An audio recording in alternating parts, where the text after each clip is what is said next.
Hello friends प्रसाद academy रे आपनको स्वागत जनाऊँगी। देखंतु Odisha subordinate staff selection commission तरफ गोटे इंपोर्टेंट अपडेट आसी जोटा कि ऑफिशियल वेबसाइट आपण माने पाई परिबे। तो कौन दिया जायछि मु आपन मानको डिटेल रे कहि दोछि। देखंतु तो एठी दिया जायछि last date extended up to 21/1/2024 for exercising option choice for JNPO and the website is open exclusive for them only. तो एठी कहा जाउछि कि जो माने भी जे आउ पीओ रो डीवी देइछंती सेमानंग पई गोटे चॉइस ऑप्शन थिला जोटा कि जे आउ पीओ रो पोस्ट चॉइस पाई। तो सेमानंग पई डेट एक्सटेंशन कर जायछि जोटा कि 21/1/2024 जाय सेपाने ऑप्शन चूज करि परिबे।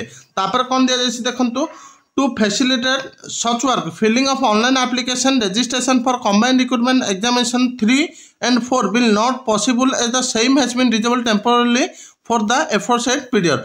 तो जो माने भी आरआई एआरआई अमीन एसएफएस आउ आईसीडीए सुपरवाइजर पई आवेदन करिया पई चाहउचंती से माने 21 तारिख जाए आउ आवेदन करि परिबे नाही। सेमानंग पई जोटा कि जो माने भी आवेदन करिया पई चाहूतिले सेमानन पई ए ऑप्शन टा बंद कर दिया जायछि। तो आपण माने पुनी 21 तारिख परटारु आर ऑनलाइन एप्लीकेशन को आवेदन करि परिबे। तो एतिकी ही इंपोर्टेंट अपडेट थिला जोटा कि आरआई एआरआई अमीन रो ऑनलाइन एप्लीकेशन को नेकी। Thank you.